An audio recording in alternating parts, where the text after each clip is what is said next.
Hi everyone, and welcome to your weekly Pick a Card Tarot readings for the week of March 20th. If we haven't met, my name is Sydney, I'm the tarot guy next door, and I use my occult knowledge and intuition to help guide you towards the life you want. I'll be doing 5-card open readings, and here are the decks that I have for you. We have the classic Rider-Waite-Smith with Red Jasper, the Light Seers Tarot with Dangling Jade, and the Tarot de Marseille with Amethyst. We also have 4 different Oracle cards to choose from 4 different decks. So go ahead and pick which tarot deck and which oracle card resonate with you the most. It's totally fine if you're drawn to more than one, and of course you can pause this video if you need more time. As always with collective readings, take what resonates with you and leave aside what doesn't. If you want to jump straight to your reading, you'll find timestamps right below. And with that, let's go right to the readings. Alright, Group 1, let's see what we have for you for this week. Big week ahead as far as the space weather is concerned. Let's see how it reflects in the cards. And as usual, I'm going to throw down all 5 cards. Interesting. Very interesting indeed. Let me just straighten this out. This should be good for you. Like that. Yep.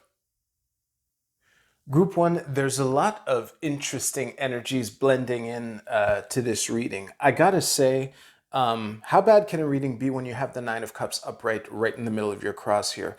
But I think that the main theme for you for this week, Group 1, is to not worry too much about what other people think.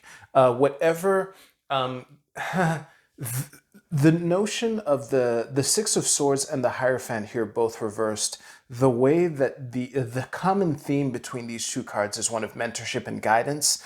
I would take the fact that they're both reversed combined with this 9 of Cups in the middle of your reading here as and also reinforced by the Knight of Wands at the bottom of your deck here.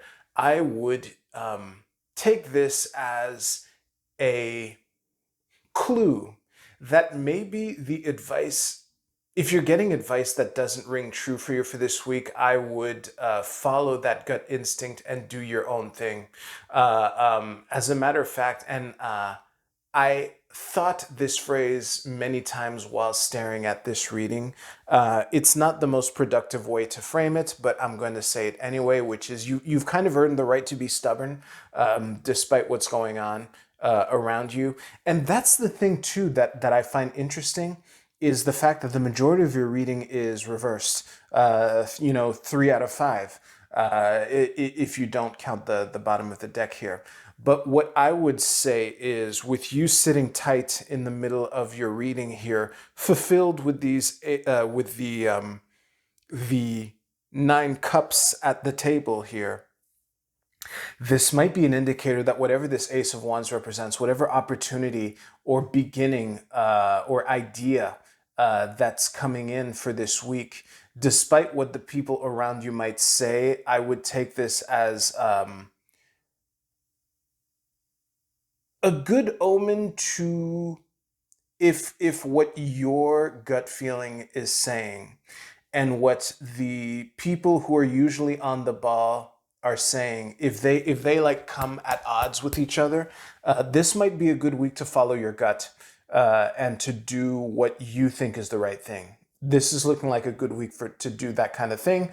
And honestly, I don't think I can elaborate more without looping even more. So thank you very much for trusting me with your reading. You can use the timestamp in the description below to jump to your Oracle card reading. I will see you there.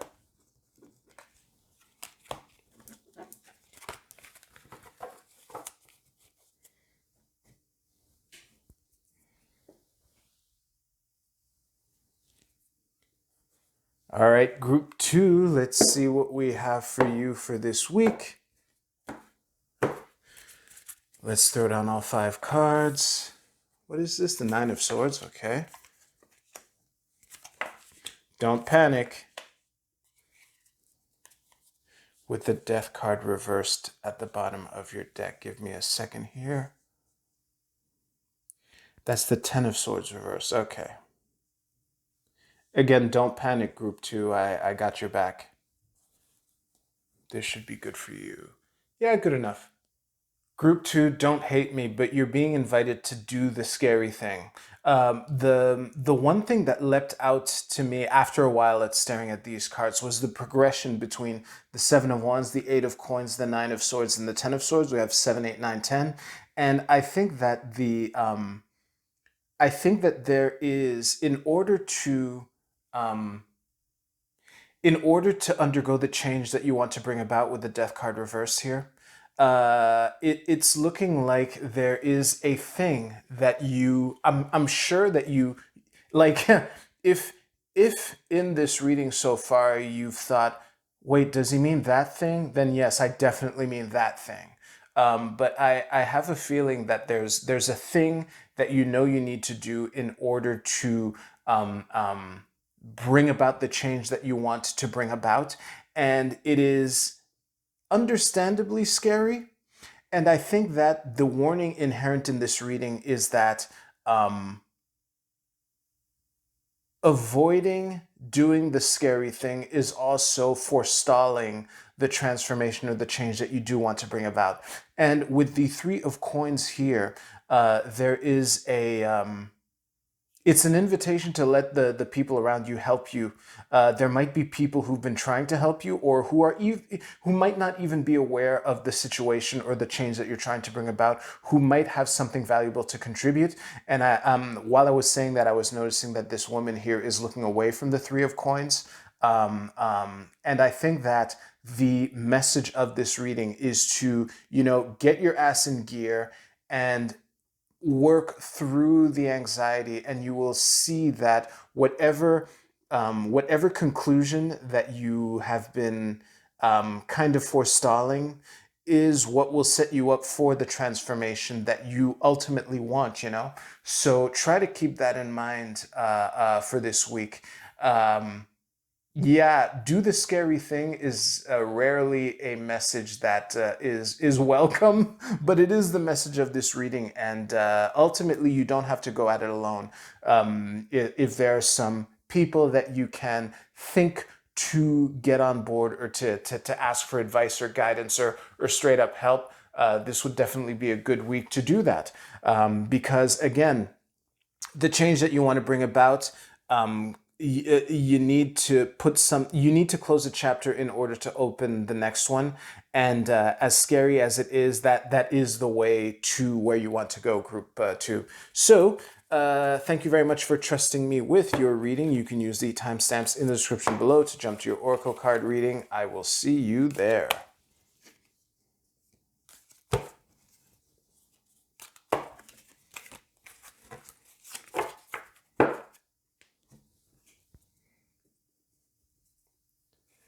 Last but not least, group three. Let's see what we have for you for this week. You know the deal. I'm going to throw down all 5 cards. With the 5 of Cups at the bottom of your deck, let me just...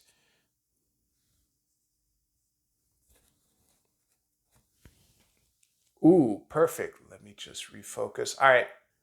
Group three, when there's a bad habit that you want to break, there's often a saying that I encounter a lot, that if you want to break a bad habit, you replace it with something more constructive. I think that this week is a good opportunity for you to do just that. The Devil Ace of Wands opposition here is very striking. It's kind of the dominant theme of this reading for you. And I think that whatever you have felt has been binding you, I think that this week you should be on the lookout for opportunities to replace this thing with something else that is more constructive. And then it could bring about the change and bring you to the victory that you seek. And it might undergo some emotional processing, but that's a feature, not a bug, because whatever this devil energy represents, whatever has been keeping you stuck, keeping you bound, and it's down at the bottom of your reading on top of it. This ace coming down from on high can give you the potential aha moment to make that breakthrough in order to get that victory. So just be on the lookout for that. I honestly don't have that much to add to this reading, really. Let me see. The Two of Coins here doesn't say much that I haven't already said in this reading. I think that by playing into the offering to replace this devil with this ace here, then you can, make the choices to get to the victory.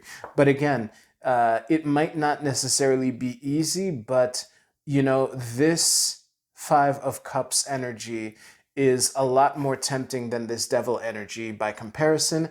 And I think that, the aha, the opportunity coming from on high, for lack of a better metaphor, could be a good opportunity to make you realize that in a concrete way for this week, Group 3. So that is what I have for you. If you don't want to watch me pick up your reading, you know the deal. You can use the timestamps, or you can wait a couple seconds. And let's do the Oracle card. Shit.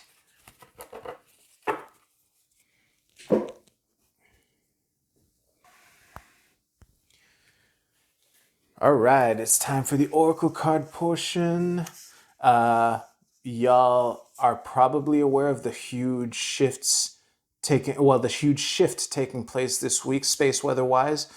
Pluto will be entering Aquarius on Tuesday, I believe. Oh, the 23rd. I've had March 23rd on my mind for a while now. So yeah, it should be interesting. All right. Oh, let me just refocus. This should be good. All right. Group A, sorry. Your card is Commitment. I love this deck, but there's a lot of information on this card here. Let me see. So this is a waning water moon. Okay, so this is right after the full moon. So basically, the message for this reading here, the message of this card is to really make sure that whatever emotional process has come to a point, to make sure that whatever you choose to do from there, that you really make a decision to make it happen. This is the time to reap the fruits of your, this is a Marxist term, but it's the only term that comes to mind, emotional labor. Don't take it in the sense of doing the dishes. I'm talking about like emotional work, like maybe even shadow work.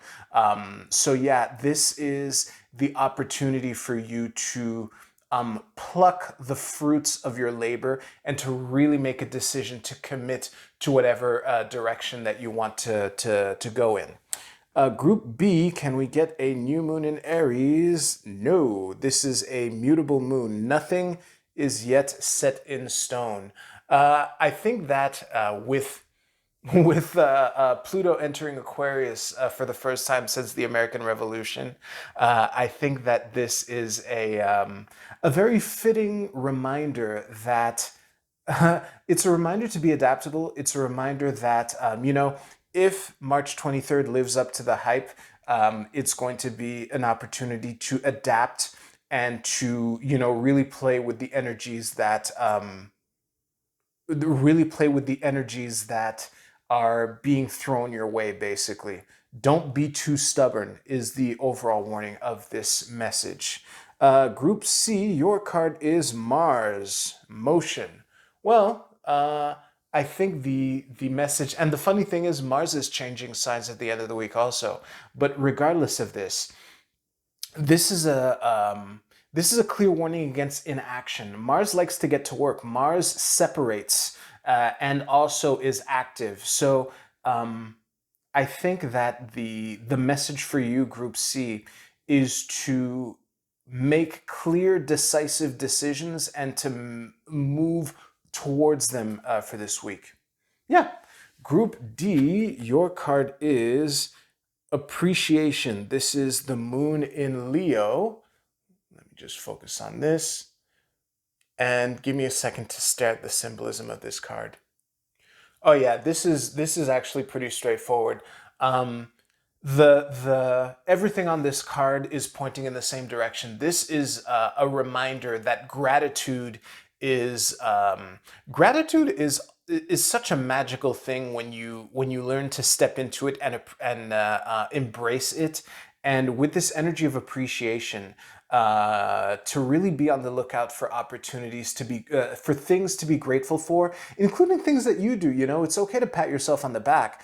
But this is really a reminder to appreciate every little thing that the world, that is good about the world, you know? So that is it for this reading. If this reading resonated with you in any way, please give this video a like, and I hope y'all have a great week. You take care. I'll see you soon.